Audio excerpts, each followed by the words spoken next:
Ya estamos en línea. Muy buenas noches. Eh, este día es un día especial, es nuestro año 2021 en Activística. Buenas noches, Carolina. Bienvenida a nuestro... Buenas noches, muchas gracias por la invitación. Buenas noches, ¿cómo estás? Muy ¿Me bien, oyes, muchas Andrés? gracias. Perdónenme, Creo que perdí. Andresito no me escucha. Lili, buenas... Ya. Yo estoy un poco Vale, Ya intermitente, sí. pero ya las escucho. vale, ok. Un saludo especial a todos nuestros coequiperos que siempre están en el back. Nicos, Diana, Joa, un saludo especial a Ignacio, bienvenido a la nevera. Somos, como todos los martes, nuestro conversatorio. Para nosotros es un gusto como equipo continuar siempre pues al lado de todos ustedes, materializando todas nuestras inquietudes, nuestros sueños y también lo que sabemos hacer y que lo hacemos con pasión. Eh, Como propósito de año, un poco uno inicia las actividades de grupo siempre poniéndose propósito a pensar en cómo hacer este año de un año especial. Queremos como propósito tener una participación mucho más asidua de partes, también tener algunos trabajos que pues, impliquen mucho más ser cooperativo, trabajar en equipo y un ejercicio muy colaborativo. Entonces les iremos contando y les iremos animando a que participen y a que hagan parte de algunos de nuestros temas. Entre ellos temas como derechos humanos, entorno digital, futuro de bibliotecas, archivos y algunos otros elementos que por supuesto en lo largo del año también vamos a abordar dependiendo como las actividades o el calendario archivístico que ya todos conocemos. Queremos obviamente ceñirnos tanto a las celebraciones únicamente, sino también proponer algunas cosas, algunas temáticas y otros elementos que por supuesto para nosotros son de todo el agrado presentarles a ustedes. Mm, Como siempre, los invitamos a que participen también en nuestra página. Queremos invitarlos también a que escriban con nosotros, nos hagan partícipes de sus experiencias, entre otras. Un abrazo a todos y los dejo con nuestros invitados especiales y con obviamente nuestros compañeros Liliana y... Muchas gracias, Maya, por la presentación. Buenas noches, Carolina. Buenas noches, Liliana. Creo que Liliana está presentando algunos problemas de sonido, pero eso no impide que la transmisión siga adelante. Bien, el tema o la temática que nos convoca hoy justamente es hablar un poco de seguridad de la información, de ética, de archivos de derechos humanos. Por eso la invitada de hoy es Carolina Botero. Carolina, muchas gracias por aceptar el espacio con nosotros. Para nosotros es un gusto tenerla aquí. Y eh, si me permite, voy a hacer una breve presentación del perfil profesional de Carolina. Carolina es directora de la Fundación Carisma, es abogada, es máster en Derecho Internacional y de la cooperación, BV Bélgica, y máster en Derecho de Comercio y Contratación. Desde hace más de una década trabaja en la promoción y la defensa de los derechos humanos en Internet. Forma parte de la junta directiva de Creative Commons y escribe columnas de opinión en El Espectador y en La Silla Vacía. Dentro de sus especialidades está derecho al acceso a la educación, a la cultura y a la información. Le interesa la privacidad, la seguridad digital y los retos jurídicos que traen los entornos digitales.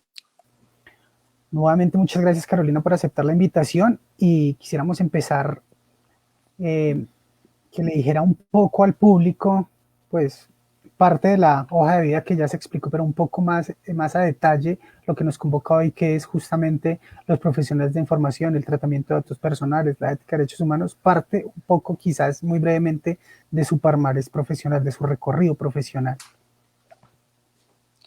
Bueno, pues muchas gracias por la invitación que me hacen. Para mí siempre es muy agradable hablar con los profesionales de la información. Es una carrera que me parece, o pues un ejercicio, porque no es solamente una carrera, que me parece especialmente importante y necesaria en estas épocas. Entonces siempre es un gusto hablar con ustedes. Pues como bien dijiste, soy abogada y si bien mis primeros años de ejercicio profesional fueron más del lado corporativo, trabajé más en derechos pues, de sociedad, diría uno, y en temas de administración de corporaciones. Ya llevo más de una década trabajando temas de derecho y tecnología y especialmente como esa confluencia entre la tecnología y el derecho con una mirada de derechos humanos. Me interesa la justicia social y analizar particularmente políticas públicas y privadas en relación con el ejercicio o la posibilidad que tengamos de hacer ejercicio de los derechos humanos.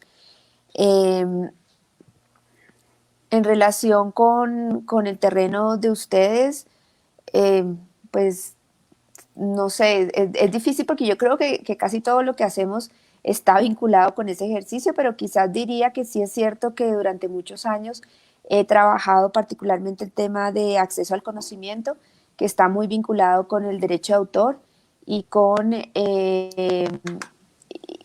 y dominio público, la idea de un acceso a conocimiento y cultura que sea amplio para todos, pensando en sociedades democráticas, ¿no?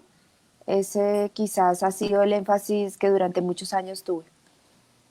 Muchas gracias, Carolina. Justamente el tema que nos convoca hoy es ese, derechos humanos y la ética en los entornos digitales.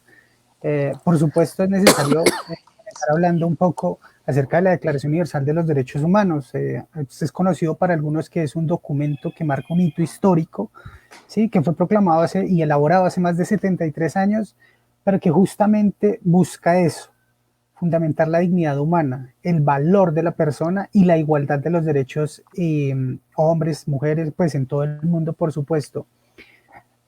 Se entiende que son derechos porque permiten permiten hacer o tener. Justamente estos derechos existen para proteger a las personas, pues a personas que quieran quizás dañarnos o quizás hacer algo mal, pero también existen para ayudarnos a convivir con otros y vivir en paz. Hacemos esa pequeña introducción porque el tema principal del conversatorio de hoy son esos derechos en entornos digitales y justamente los derechos humanos enaltecen el derecho a la intimidad y es justamente por esta línea que queremos conversar hoy. Por eso, pues, digamos que la pregunta más que obligada sería, en el marco de los derechos humanos, ¿cómo se puede entender esa privacidad, ese derecho a la intimidad, Carolina? A ver, es efectivamente uno de los derechos que está como en el corazón del tema de derechos humanos es la privacidad y se entiende porque toda persona tiene derecho a tener su ámbito, su espacio privado que le permite además desarrolle personalidad, pero sobre todo autonomía, poder ser quien es, llamémoslo así, y adicionalmente es un derecho fundamental para el ejercicio de otros, por ejemplo, el de la libertad de expresión. Entonces, se trata de un derecho que tiene un componente íntimo, privado, individual, pero también un importante aspecto colectivo. Muchas veces nos quedamos un poco en el derecho a la intimidad o a la privacidad como ese componente privado, íntimo, individual, y se nos olvida esa otra parte. Pensemos que sin derecho a la privacidad, muchos de los, digamos que quizás, perdonen, quizás uno de los mayores logros en una democracia ha sido el derecho a la privacidad. Sin ese sería imposible el anonimato, el seudónimo, por ejemplo. Imaginen cuántas mujeres no habrían podido escribir un libro si no hubieran tenido la posibilidad de firmar como un hombre, y eso significa que escondieron su género, ¿no? Eh, Ujú. lo mismo sucede, por ejemplo, con las personas homosexuales. Hay muchos países donde ser homosexual todavía es ilegal y eso supone que el ejercicio o la posibilidad de vivir esa condición esté muy ligado a la intimidad o a la privacidad. Y así podríamos continuar hasta pensar, por ejemplo, en las protestas, en la posibilidad de ser una fuente privada, una fuente secreta para un periodista, etcétera. Entonces, es muy importante recordar que hay un aspecto colectivo del ejercicio de la privacidad. Justamente eso, ya bajamos un poco al contexto de la privacidad y la intimidad en unos eventos puntuales históricos que han marcado la diferencia. Y digamos que ya trayéndolo un poco más a la actualidad o al entorno digital en el que vivimos, pues se hace necesario reflexionar sobre estos momentos de intimidad, estos espacios de privacidad en los entornos digitales. Y es justamente por eso que queremos saber cómo se puede clasificar o qué es lo que pasa con la privacidad y la intimidad, por supuesto, de los datos personales en los espacios como las redes sociales, en las apps, en los procesos de adquisición y compras de bienes y servicios a través de medios digitales. ¿Qué es lo que está pasando o qué es lo que se viene presentando de un tiempo para acá en esos espacios? Sí, bueno, eso está muy de moda y tiene que ver fundamentalmente con los datos y lo que los datos dicen de nosotros. Eh, las redes sociales o en general las plataformas en Internet para funcionar en el mecanismo en que funcionan necesitan datos y también pueden captar muchos datos. Si nos centramos en el tema de redes sociales, por ejemplo, eh, yo por lo menos, pues se pueden hacer diferentes clasificaciones de cómo funcionan en función de sus datos, pero una muy básica y estándar podríamos hablar de al menos tres tipos de datos diferentes que se requieren para funcionar una red social.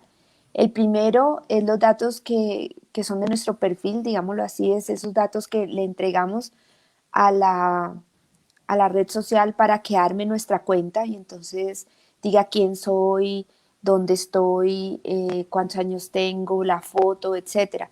Y estos pueden ser reales o inventados, pero son datos. Entonces, yo puedo en una red social ser Carolina Botero y en otra ser Mariposa Azul, pero es mi usuario. Usualmente tiene que ver con la clave, con toda esa cantidad de datos que tenemos en un perfil. Otro tipo de datos son los datos que yo entrego, con los que yo alimento la red social. Entonces mi timeline, mi perfil en Twitter, por un lado, soy lo que yo soy desde cuando estoy inscrita en la red y demás, pero adicionalmente es los tweets que yo hago y que hago con el tiempo. Y eso pues de alguna forma son datos públicos, es información que yo publico para conocimiento de otros. Es usual también que en las redes haya diferentes mecanismos de publicidad. Algunas cosas serán para todo el mundo, otras solo para mis amigos, otras para mi familia. Digamos, puedo tener diferentes niveles, pero en términos generales soy yo la que estoy poniendo esa información. Y hay un tercer nivel de datos que son los datos que la plataforma o quien controla la plataforma puede deducir de esos dos niveles, de esas capas, digamos, esas dos capas de datos que estoy entregando y también de mi comportamiento en la red social. Entonces, tanto la primera capa como la tercera realmente son metadatos, lo que nosotros llamamos metadatos y que es algo que ustedes como archivistas conocen todo el tiempo. Entonces, una cosa es el contenido de un libro y otra cosa es lo que dice su portada, por ejemplo, el nombre, el autor, la fecha el lomo y lo que puedo deducir de ella. Entonces, esos datos de los datos son los metadatos que veníamos hablando, son metadatos. Entonces, particularmente la 3 es un montón de datos que se deducen de lo que yo hago y del contenido que entrego y de mi perfil, que además en el modelo de la red es un modelo de negocio. Entonces, Facebook, YouTube, todas las redes sociales normalmente venden esos datos y permiten una, una comercialización a cambio de publicidad. Entonces los venden para perfilarme y ofrecerme cosas, entonces saben que soy una mujer, que ya está llegando a los 50, que por mis contactos y demás que tengo hijas, que vivo en Bogotá, más o menos saben mi profesión, tienen un montón de datos y eso significa que a vuelta, digamos, me pueden ofrecer, me perfilan para ofrecerme cosas. Me gusta mucho ver cosas de animales, entonces me llegan noticias, productos y cosas de ese estilo. Pueden saber si soy vegetariana o carnívora, si además tienen datos de consumo de mi tarjeta de crédito, hay más y más perfil, puede llegar a ser muy preciso. Eso es el modelo de negocio que hay y que hace que la red social tenga un sistema de atracción, de generar atracción para que yo dé más y más información, pero pues también hace que haya otros terceros que están accediendo a mis datos. Y en las diferentes capas, la red social, pues hay un montón de riesgos de privacidad que uno podrá analizar según los ve, pues se imagina quiénes pueden ser los atacantes, llamémoslo así, o los que van a poder ejercer esa, violar mi privacidad. También podemos imaginarnos el tipo de datos. Es decir, hay diferentes problemas con privacidad según la capa y según la actividad en la que estemos. Ok, Carolina, muchas gracias por esa, digamos, esa visión tan estructurada. Tenemos una pregunta: ¿por qué la privacidad y el acceso a los datos personales debe ser un tema que nos preocupe a los profesionales de la información? ¿Hay algún grado de responsabilidad para nosotros? ¿Nos podrías contar un poco de eso? Pues yo creo que los profesionales de la información siempre han manejado los riesgos de privacidad a sabiendas o no, unos más que otros, eh, y muchas veces es parte de su cotidianidad. En un archivo o biblioteca, ustedes manejan datos personales todo el tiempo. Si tienen un carnet, si tienen registros de visitantes, pues están teniendo datos de nombres de las personas, seguramente información de contacto, a veces fotos. Todos esos son datos personales y esos datos combinados con otros pueden ser altamente sensibles. Por ejemplo, en Estados Unidos había toda una discusión en torno a los registros de usuarios de las bibliotecas, porque ha habido ya solicitudes de la policía para datos de usuarios. Alguna vez, como un chiste, lo explicaba un bibliotecario que se dio cuenta en ese momento del nivel de privacidad que él podía manejar de sus usuarios, que un policía llegó, se sabía que en la zona había un asesino serial que le decían algo así como el asesino del Zodíaco o algo así. Y entonces la policía llegó preguntando durante los últimos 12 meses, 10 meses, no sé, eh, qué, qué tipo de libros de astronomía se había consultado y quién los había consultado, porque consideraban que esa era una forma de encontrar pistas para hallar a este asesino del Zodíaco, más allá del chiste que le pareció pues al bibliotecario como que van a encontrar ahí. Es demasiado amplio esa búsqueda. Cayó en cuenta que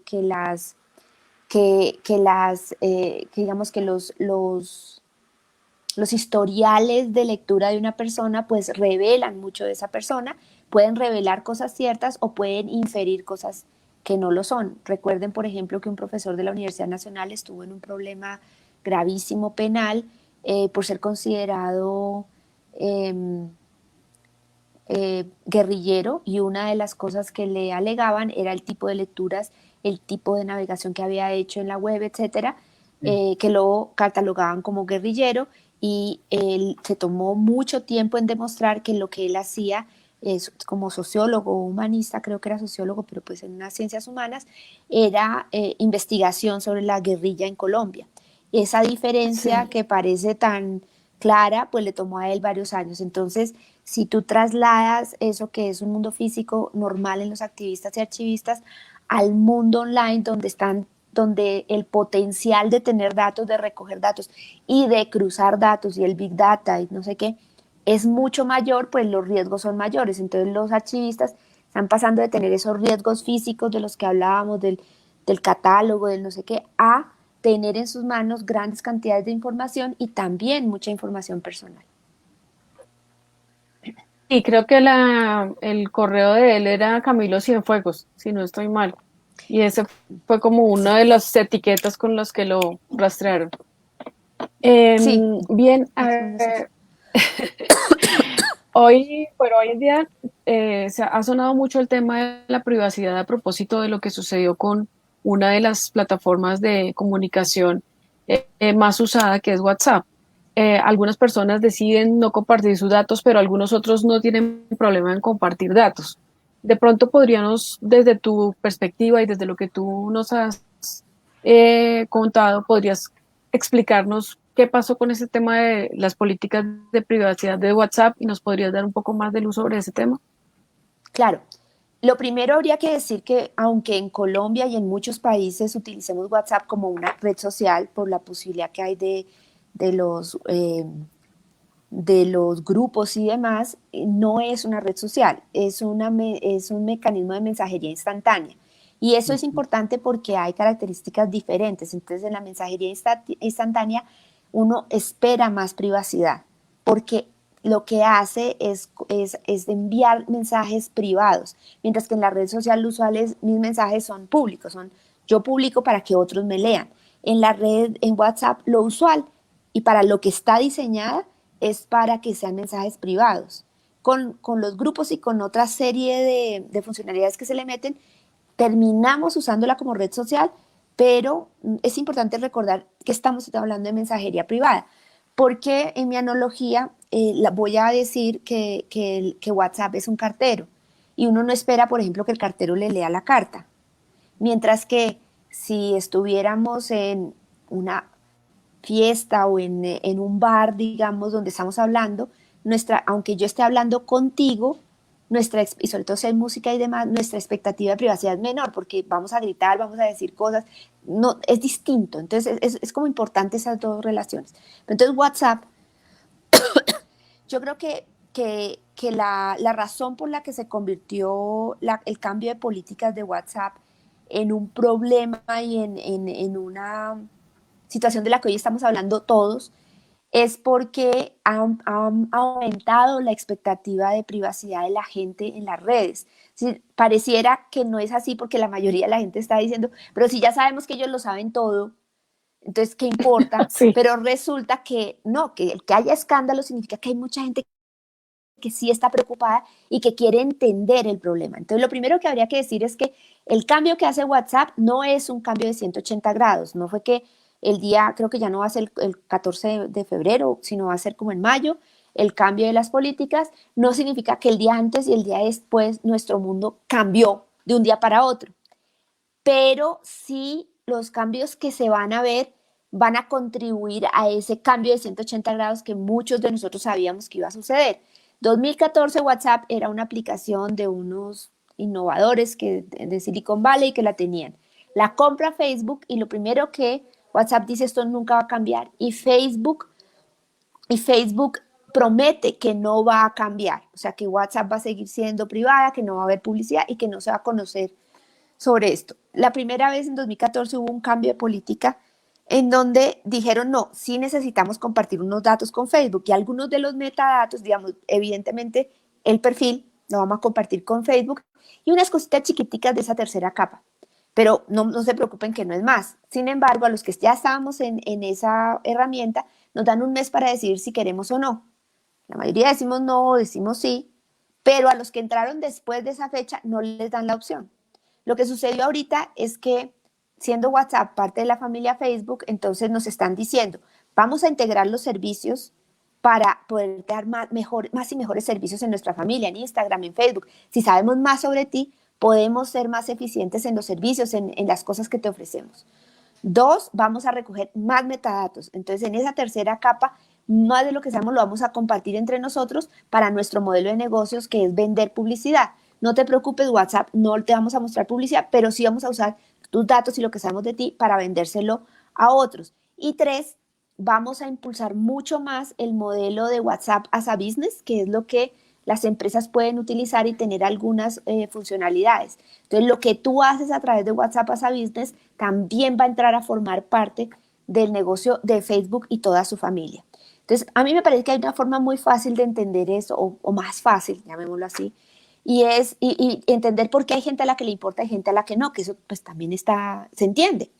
Y sería pensar en WhatsApp como el cartero. Imaginémonos ese cartero de las películas gringas, porque aquí en Colombia no necesariamente es así, pero todos hemos visto películas gringas, y entonces el cartero que va casa en casa llevando los sobres y distribuyendo, y que es como ese personaje familiar en el barrio. Entonces, ese cartero, por supuesto que hace mejor su trabajo si te conoce. Si te conoce, además es que de ir todos los días a tu casa, ya empieza, pues ya te ve, sabe que eres una mujer profesional, que trabajas, que sales, que entras, puede saber el día que descansas, sabe cuántos hijos tienes, conoce el carro, digamos, toda esa tercera capa de hacer su trabajo, lo ve y puede deducir un montón de cosas. En la primera capa, pues todos los días lleva sobres que tienen tu nombre y puede saber tu nombre, Sí. tu dirección exacta, ¿verdad? Y a medida que sabe mejor eso, pues podría anticipar tus vacaciones. Y entonces saber que mejor le guardo esto porque ya no está y se le pierde, se le moja allá afuera, no lo va a poder recoger. Puede saber que ahí está esperando una carta importante porque se entera, porque deduce cosas y entonces cambia su ruta para ir a llevártela porque sabe que te vas a poner contenta. Y eso es chévere. Ahora, la siguiente pregunta es, ¿qué tan chévere es que el cartero llegue y te diga, imagínate que la empresa la compró la farmacia y el domiciliario del barrio, del pueblo también, y entonces ahora todo lo que yo sé de ti y lo que ellos saben de ti, no lo vamos a compartir, pues para darte mejores servicios. Entonces ya uno empieza como, y luego te dicen, no, y además de esa información que tenemos de nosotros, pues se la vamos a vender de paso, pues ya que está aquí, a los que, yo qué sé, a la peluquería y a otros servicios. Entonces ahí como que empiezas a decir, ¿y esto qué es? Y eso se vuelve todavía más complicadito cuando piensas que una cosa es cuando hablamos, o sea, que el cartero tenga todo eso en su mente, pues al final tú, ay, don Juan, yo lo conozco, pues yo le tengo confianza. Pero don Juan empieza a registrar todo y a compartirlo con los amigos que también registran. Entonces de repente hay un cuaderno sobre ti que está en datos. Entonces, claro, ellos lo tienen muy bien guardadito y no se lo van a dar a nadie. Pero imagínate tú como archivista que estás en un archivo muy delicado, vamos a pensar en inteligencia Sí, o algo así. Y entonces te dice, en un archivo, en el archivo de la unidad de víctimas, por ejemplo. por ejemplo, y entonces a este solamente pueden entrar los funcionarios de la unidad y algunos investigadores que han pasado un estricto proceso pues para entrar. Aún así podría el archivista jurar y perjurar que eso, todo lo que salga de ahí no va a ser filtrado, que nadie lo va a usar mal, que, mejor dicho, que eso va a seguir siendo. El archivista puede jurarlo, no va a poder, porque es difícil, porque una vez eso existe en registro, pues alguien le toma una fotocopia, una noche de copas, una noche de loca, que yo llevé el expediente en el cuaderno y el cuaderno dentro de mi maleta, y pues alguien lo vio y aprovechó y tomó la fotico. Eso no es muy difícil ya controlarlo una vez está. Y no solamente porque se nos filtre en la forma ilegal como el robo o que llegue el huracán y se abra y luego los aproveche alguien, etcétera, sino también porque una vez está ahí, ustedes todos sabemos que existen mecanismos legales para acceder a archivos. Y si llega la policía y te dice, y si llega la policía con una orden judicial, tú debes entregar, tú podrás oponerte como lo hicieron en Estados Unidos varios a este tipo de órdenes de queremos saber las lecturas de algunos usuarios, pero si llegan con una orden judicial van a tener que entregarlo. Entonces, digamos, los archivistas sí que conocen de eso. Entonces, repito, en mi ejemplo, pues cuando el cartero lo tenía acá, el único riesgo es el cartero. Pero si empezamos a registrarlo y tenemos tu perfil aquí guardado en un cuaderno, pues ya no es solamente si a ellos se filtran, sino que empieza a ser posible que esos datos vuelen por ahí. Y eso es el temor que tenemos muchos. Entonces, claro, habrá gente que dirá, a mí no me importa, es tan rico que todos sepan todo y entonces ya el cartero no solamente me conoce, sino también el farmacista y el domiciliario y casi que no tengo que hablar porque me entregan las cosas. Y pues sí, entonces dirán, no hay problema, ya ellos todos lo saben, ¿qué más da que sepan un poco más de mí? Y tienen razón. pero también tenemos que aceptar que hay gente a la que diga, pues no, a mí sí me preocupa y yo sí quiero poder decir hasta aquí y no más, y yo sí quiero usar sus servicios, pero mantengámonos separados y yo no quiero que todo el mundo sepa todo de mí, no quiero que las fotos de mis hijos circulen, yo no quiero, no quiero, no quiero. Y creo que ambas posiciones pues van a tener que convivir por mucho tiempo y que cada vez más va a haber más gente consciente de que yo no quiero. Muchas gracias por la aclaración. En pantalla apareció el link de la página de la Fundación Carisma para ampliar un poco más esta información, justamente para los que estén interesados en conocer un poco más respecto a lo que estaba pasando con WhatsApp. Carolina, justamente en esa línea, ya para el capítulo Colombia, para el tratamiento de esos datos personales, ¿cómo está regulando el Estado colombiano pues el tratamiento de los datos? Que es un poco de lo que se conoce de eso, digamos que es parte del marco normativo, cuáles son los entes reguladores del tratamiento de estos datos acá en nuestro país. En Colombia la autoridad es la Superintendencia de Industria y Comercio, la Delegatura de Protección de Datos. Y tenemos una norma del 2012 que fue pionera en su época en Latinoamérica, muy inspirada en las normas europeas, que se considera una norma buena. Tiene también influencia gringa de alguna manera, pero en general es una inspiración europea que se considera como una buena norma. Ahora bien, esto pues hay que moderarlo un poco. En primer lugar, la protección de datos está hecha para que funcione la economía de los datos.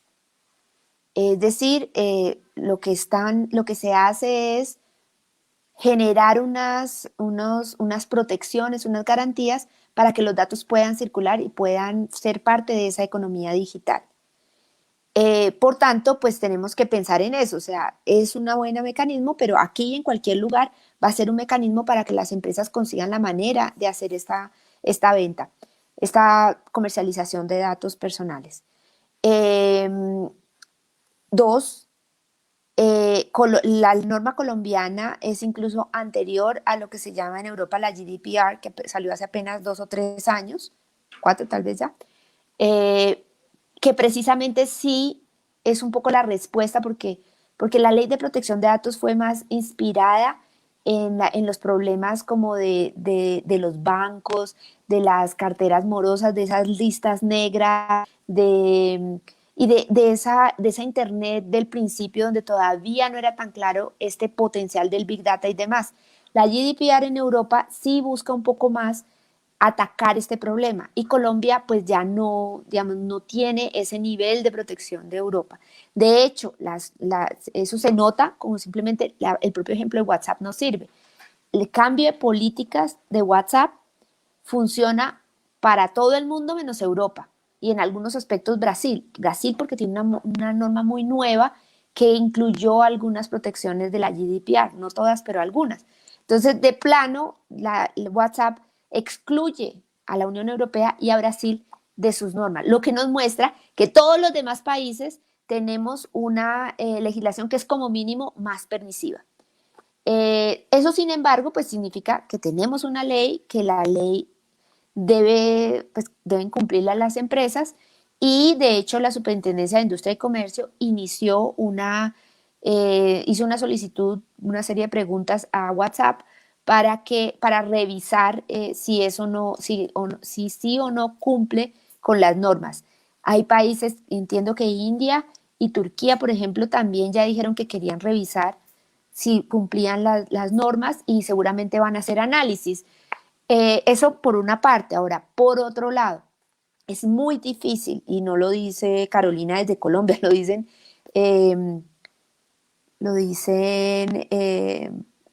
políticos europeos.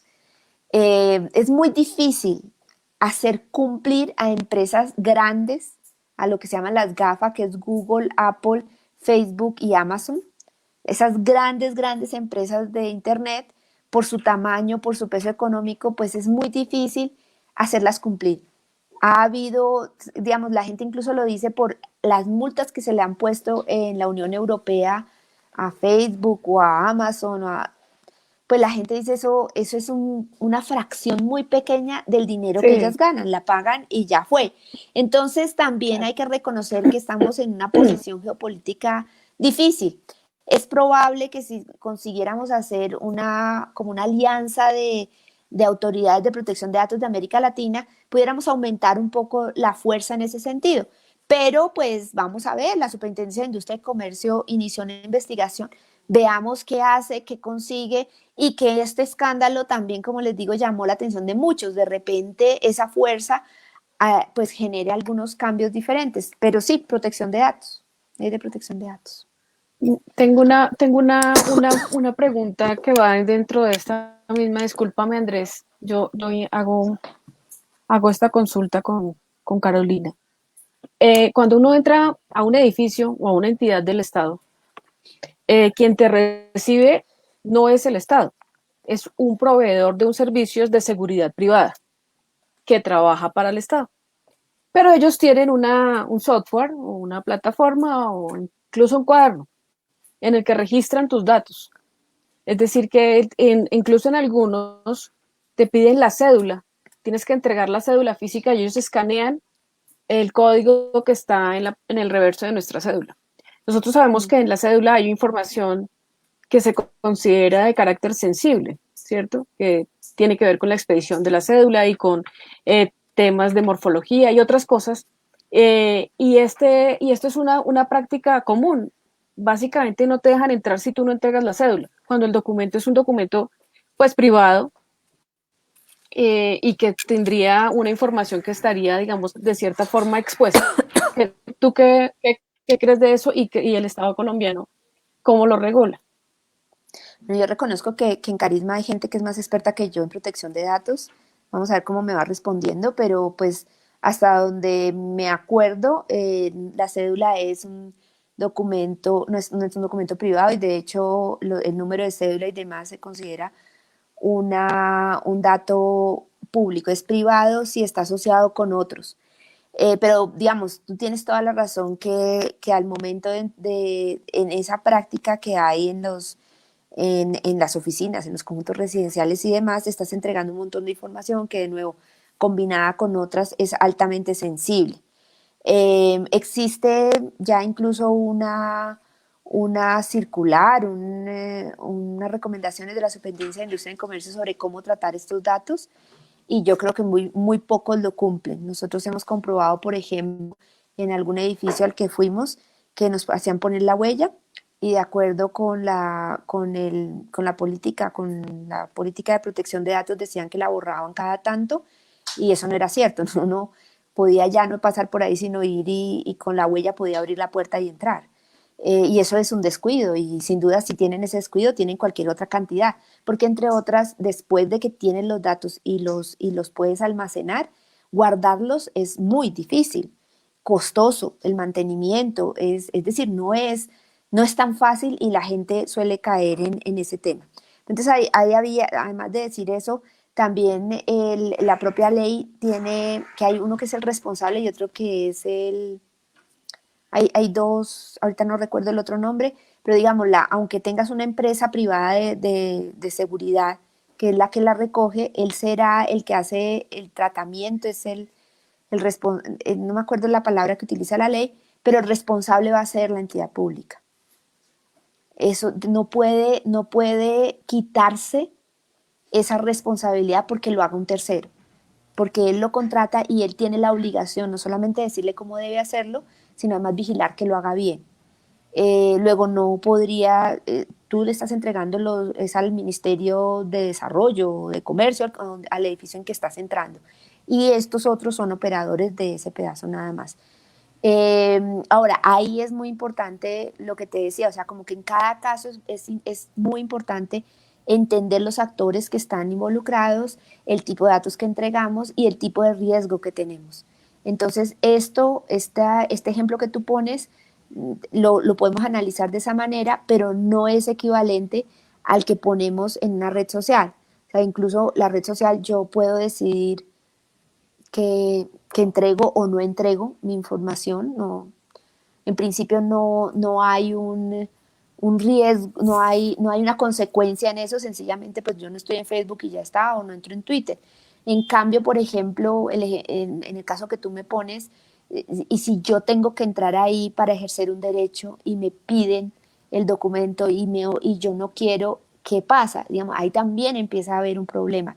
Me contaban alguna vez que en Colombia reconocemos a la minoría rom, que son los gitanos, ¿no? Y la minoría, son muy, muy pocas personas, pues, y en Bogotá hay, y es una cultura terriblemente patriarcal, en donde para evitar cosas, los maridos le retienen la cédula a las mujeres, a las hijas de las Wow. mujeres. Y entonces me contaban en una institución pública que trabajan para beneficios para esta población, que era un show hacer, eso había que con tiempo hacerle la cita y generar todo el proceso para que les permitieran entrar a las mujeres, porque ellos sabían que ninguna de ellas iba a llegar con cédula, porque para tener la cédula el marido les iba a preguntar y ellas no querían contar, porque era, ¿sí me explico? Y entonces todas iban a llegar sin cédula. Y el procedimiento era de la funcionaria a evitar que poder conseguir que estas mujeres pasaran la puerta sin tener que mostrar cédula. Entonces, digamos, ahí tú, y esto claro lo hacía ella saltándose la norma, pero empiezas a evidenciar los problemas y cómo muchas veces esto afecta a poblaciones especialmente vulnerables, como que no nos lo pensamos, para nosotros entonces es automático, entrego la cédula y ¿qué carajo importa? Y de repente tienes unas pocas mujeres en Bogotá que no tienen cédula y no la tienen Wow, por un problema de género. Creo que ese tipo de cosas nos tienen que obligar a pensar, ¿no? En esas claro. diferencias. Bien, pues mira, este tema tiene las redes con muchas preguntas. No sé si vamos a lograr abordarlas hoy todas, pero por ahora vamos a terminar las que ya teníamos inicialmente y posterior, pues intentamos que se puedan responder las demás. Intentaré ser más Hemos breve. visto cómo... No, no, está bien porque todo lo que nos has dicho es perfectamente claro y además se requiere de esta claridad. Hace parte de lo que estamos buscando, que alguien nos pueda hablar con palabras claras y con conceptos claros para que podamos tomar decisiones con información, que es un poco para lo que en general trabajamos siempre las personas que estamos en el sector de los archivos y de las bibliotecas. Muchos usuarios de aplicaciones móviles y servicios en línea, plataformas virtuales, generalmente no están siendo como conscientes de sus datos personales y pueden llegar a ser usados para beneficio de empresas o con fines comerciales. De este tema ya nos habías hablado un poco, pero ¿cuáles crees o cuáles están siendo o son considerados delitos en Colombia en este tema del uso de datos personales que están publicados en redes y demás? Ay, yo soy re mala para... Necesitaría De la la legisla... parte legal. Lo odio odio hacerlo yo, me parece una capacidad muy buena la de los abogados, decir, artículo 347 a la letra dice, no, yo soy incapaz, no puedo. Pero sin duda, o sea, contesto en generalidades y si de veras necesitan Está algo, bien. luego les cuento porque soy re mala para eso. Pero digamos, o sea, lo primero es que cuando uno entrega datos, tienen que ser usados, o sea, una de las cosas que tiene que haber en la política es la finalidad para la cual entrego el dato. Y por tanto, una de las obligaciones de quien hace el tratamiento de datos y lo custodia es usar los datos solamente para esa finalidad. Y suele pasar que no, que la cambian y que ya que los tengo, pues ¿por qué no? Y entonces comienzas a usarlo para otras cosas y por eso termina pasando que tú entregaste tus datos para un crédito en el banco y de repente te lo empiezan te llaman para ofrecerte, yo qué sé, entradas a un concierto. Pues pues estoy diciendo cualquier cosa, pero digamos, ahí tú Pero dices, sí ¿y aquí qué es fue? ¿Y por posible. qué? ¿Y esto qué pasó? Y luego resulta que por eso terminan, pero entonces eso se soluciona, porque los contratos terminan diciendo que esto es para todo. Y entonces al final igual firmas, porque no importa, porque lo vas a dar, los vas a entregar. Y sobre todo porque hay algunos usos en donde la simetría es tan grande. Es decir, si yo tengo que entregar mis datos para que me den el crédito de mi casa, que nunca va a tener la plata chan con chan para pagarla, pues yo entrego mis datos. Que no es lo mismo a, por ejemplo, la capacidad que tienes de tener o no la tarjeta puntos en supermercado. Pues, ¿qué pierdes si no decides no tener la tarjeta puntos? Pues no te van a dar puntos. Pero no te van a dar el crédito, o sea, y aún así, pues claro, la tarjeta puntos es súper interesante y terminas también entregando datos. Es decir, que quiero que también quede claro que no es solamente las redes sociales. O sea, el tema es que nosotros ya estamos en un entorno en donde los datos los estamos entregando por todo y para todo, y luego terminan en cualquier lugar. Mucha gente ha sido, termina siendo la víctima, termina siendo la codeudora de un arriendo que luego nunca paga nadie, porque entregó sus papeles en una inmobiliaria para algo, luego se le olvidó recogerlos y terminan siendo usados como codeudora por otro lado. Eso sería una estafa. Es decir, la cantidad de cosas que se pueden hacer con datos es muy grande y termina siendo compleja. Y quisiera que no pensáramos que es un tema solamente del entorno digital. Sucede mucho por fuera de lo digital también, sino que a veces lo olvidamos. Luego lo que pasa también es que en lo digital pues se desmaterializa, lo vemos menos y entonces quizá lo sentimos menos. Pero sucede y sucede, digamos, y sucede sin que nos demos cuenta. Y yo más allá, y nuevamente yo diría que quizás los casos de delitos son menos evidentes y menos, los conocemos menos que simplemente los casos de eso, del uso que no sabemos dónde terminan nuestros datos. Hay casos muy, muy evidentes. Por ejemplo, las aplicaciones de citas, por ejemplo. ¿Qué pasa si se publica esa información? Digamos, allí, ¿qué sucedería Claro. en el marco de lo que estamos conversando? Hay datos que son mucho más sensibles que otros y las aplicaciones de citas que son redes sociales específicamente para encontrar bien sea pareja, un ratico, tipos de personas, etcétera, pues son particularmente sensibles y la gente entrega toda la información con la ilusión de conseguir a su pareja ideal, de pasar un ratico bueno esta noche, etcétera, y entregan mucha información sensible que es pero apetidísima por los hackers. Entonces, de las aplicaciones que más ataques sufren de hackers son las de citas. Y son muchas las que han sido exitosas, los hackers que han sido exitosos en robar bases de datos. Y al momento en que consiguen acceso a esas bases de datos, pues tienen un material fabuloso de extorsión. Por supuesto, tiene toda la vida privada. Exacto, imagínate que hay apps de citas para infieles. Entonces ya, de plano, tú sabes que eso es perfecto, porque bueno, el que está buscando una pareja para toda la vida, pues quizás sea menos.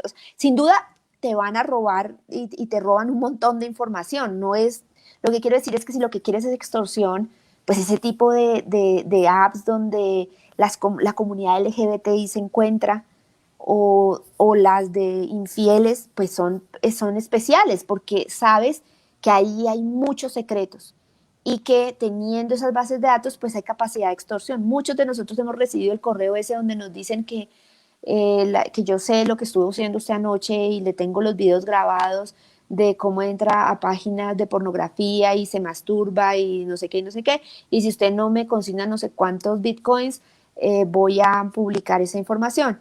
Pues uno ya sabe que eso es phishing y lo borra, sino, digamos, pero una persona que sí ha participado en y le llega un anuncio de esos, pues es claramente una extorsión. Claro, ¿no? Y además queda frito, claro, porque queda atrapado. La amenaza es, le voy a contar a su mujer, voy a publicarlo en su trabajo, ojalá sea un personaje público. O sea, es la lista de posibles delitos, contravenciones es muy larga, sí. Es muy larga. Bueno, mira, Carisma, los invitamos a que lean un artículo que ha publicado Carisma sobre cómo Bogotá y Medellín usaron datos para hacer seguimiento al comienzo de la pandemia. Ese es un artículo que les invitamos a a que lo lean y pues no sé, Malambo, sigue tú por favor Sí, no, con la ya siguiente estamos, pregunta, que ya queda creo una que estamos casi pregunta cerrando. lista. Sí, estamos cerrando, que tengo una pregunta lista última que es siempre como de rigor para todos los invitados y es, ¿qué recomendación le das a los profesionales de la información justamente para evitar o, digamos, minimizar esos posibles riesgos o esos atentados a los datos que se puedan presentar? Pues yo creo que, y eso creo que particularmente los profesionales de la información son conscientes de eso. Digamos, no solamente nos tenemos que proteger nosotros o buscar minimizar los riesgos nosotros, sino que cuando nosotros tenemos información, pues tenemos que ser conscientes de que se generan riesgos para los otros. Hay que minimizar en la recogida de datos. Hay una metodología que se llama privacidad por diseño, que te ofrece, si no estoy mal, siete como pasos a pensar cuando estás creando un sistema de información y que te puede ayudar a minimizar los riesgos. Para mí, creo que el clave es lo mínimo, y un poco por lo que decíamos cuando empezábamos. Mientras más registros guardes, más riesgos creas. Entonces, minimiza. ¿Para qué estás preguntando? ¿Vas a usar para algo el saber si la otra persona es LGBTI, por ejemplo? Si no lo vas a usar, ¿para qué lo preguntas? Si no necesitas saber las enfermedades de su familia, ¿para qué lo preguntas? Siempre van a ser información que vas a guardar y que luego si se filtra, pues complejiza el perfil de la persona. Entonces, para mí creo que la minimización de datos es como un consejo clave, pero sí los invito a que busquen información sobre privacidad por diseño y hay otra que se llama seguridad por diseño, que puede ser muy útil desde el momento en que empezamos a diseñar el sistema, porque muchas veces cuando se cae en cuenta ya estás en la última fase y deshacer los diseños es costoso o ya imposible.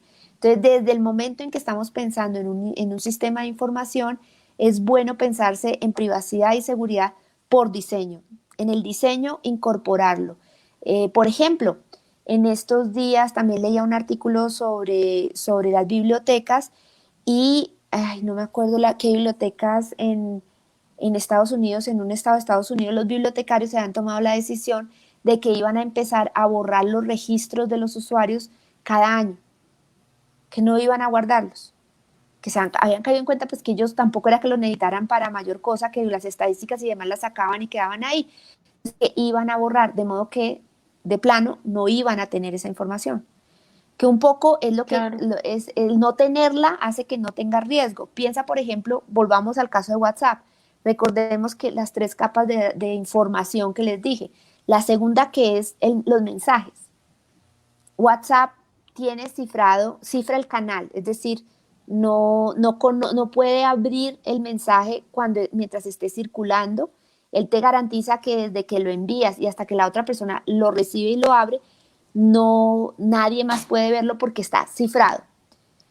Entonces, ¿eso qué significa? Que cuando a WhatsApp la policía le dices que yo quiero conocer los mensajes, digamos, de Cienfuegos, porque lo estamos investigando criminalmente, entrégueme los mensajes, pues WhatsApp dice, no puedo, porque yo no tengo esos mensajes. Usted me podrá pedir metadatos, pero mensajes no, porque yo el contenido no lo conozco, porque está cifrado. Y eso sería diferente si tengo acceso al celular, que eso hablaríamos en otra oportunidad, pero el WhatsApp no guarda. Entonces, un poco con esa lógica es que los bibliotecarios en Estados Unidos están planteando ahora borrar para no tener Claro, información. la mejor seguridad es no tenerla para no tener que hacerse cargo de ella, ¿no? También, Exacto. claro Exacto. que sí. Y por eso es que el Exacto. consejo de privacidad en sistemas de información es minimiza los datos que recojas y luego borra. Si ya no los necesitas, bórralos. Claro. Está Eso, muy por Bueno, ya. supuesto, bien. Pues yo creo perdona. que este tema, sí, Ahora, Eso genera riesgos. El otro día que hablábamos de eso, porque sin duda hay ocasiones en que queremos conocer, alguien me decía, bueno, y si por ejemplo la policía está investigando los crímenes de Juárez, ¿se acuerdan que en Juárez, la ciudad está sí. fronteriza con Estados Unidos, durante una época desaparecían muchas mujeres? y Cierto. no las Sí. encontraban y era un problema de trata de personas.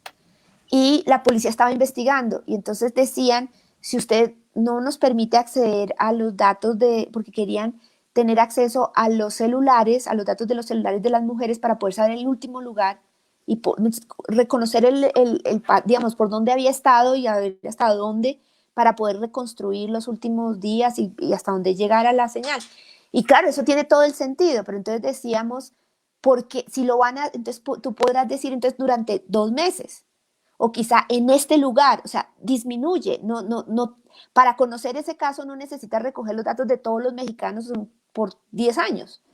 Entonces, Ciudad Juárez, ¿cómo lo reduces? Y si se perdió esa mujer, entonces, pues la policía inmediatamente expide y dice, guárdeme, mientras yo me consigo la orden del juez, esta mujer, con este número de identificación, guarde esos datos. Y voy consigo y vengo y le muestro. O sea, como que creo que hay otros mecanismos que te permiten ser más preciso en búsquedas que justifiquen el guardar y el tener información. Vale. No sé si tenemos alguna pregunta de las que tiene nuestra audiencia, Andresito. Si hay alguna que...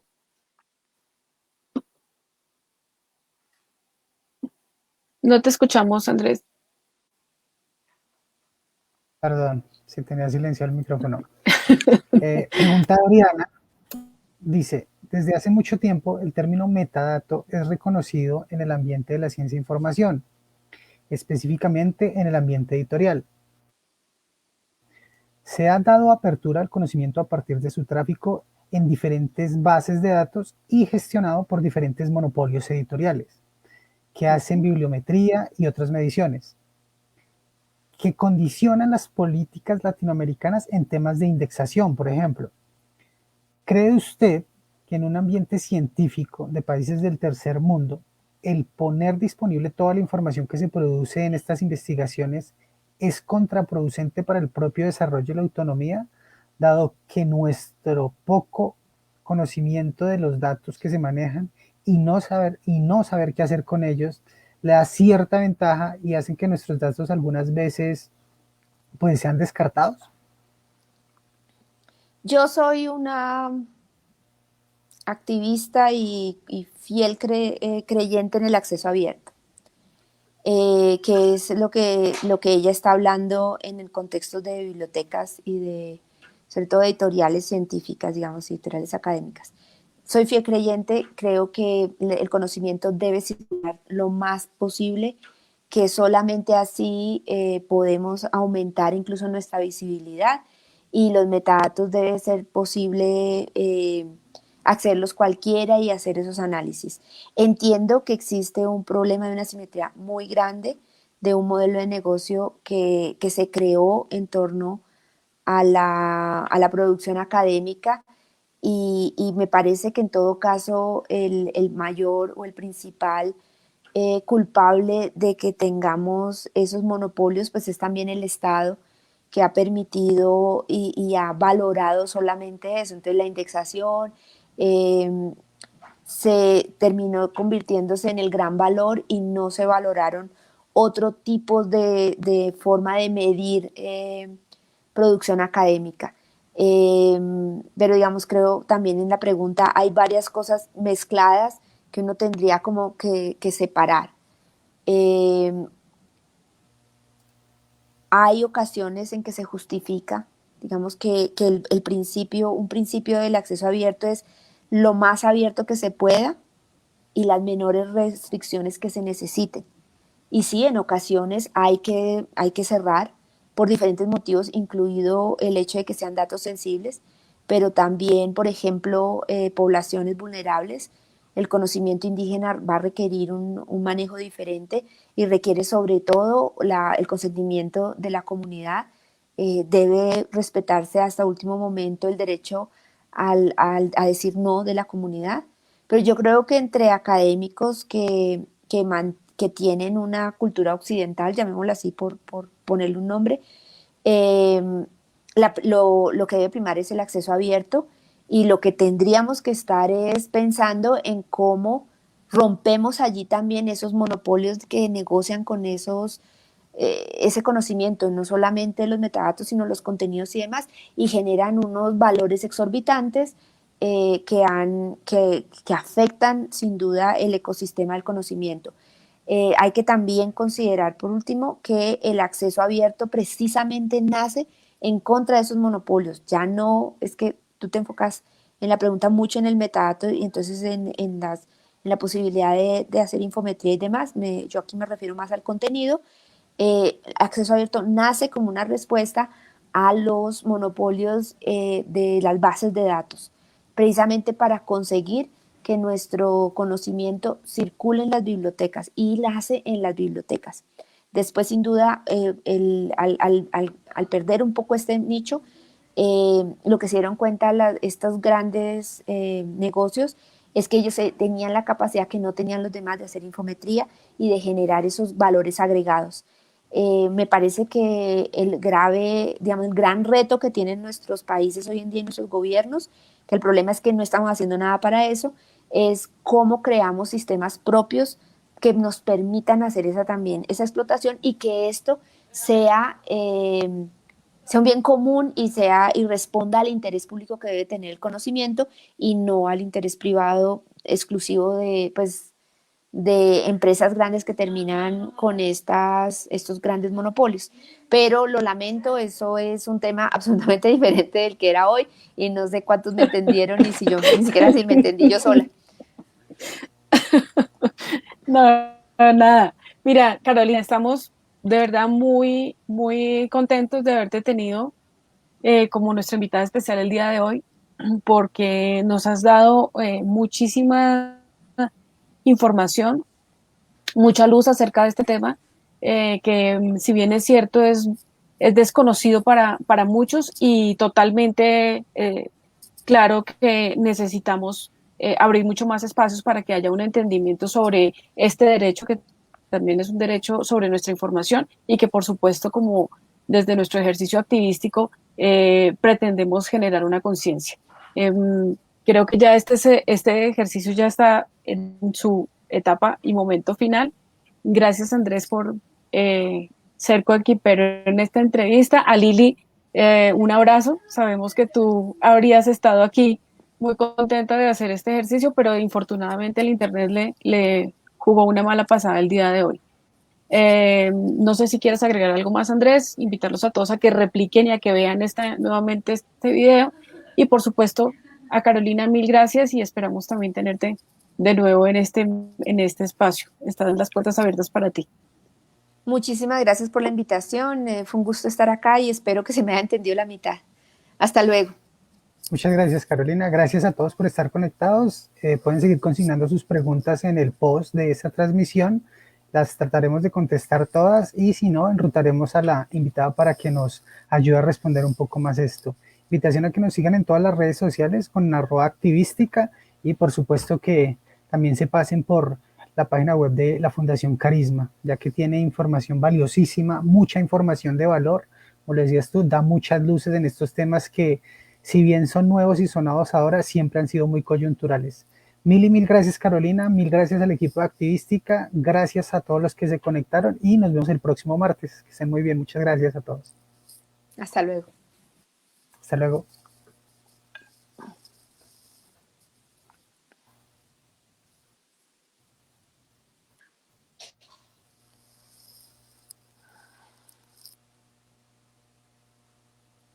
¿Listo?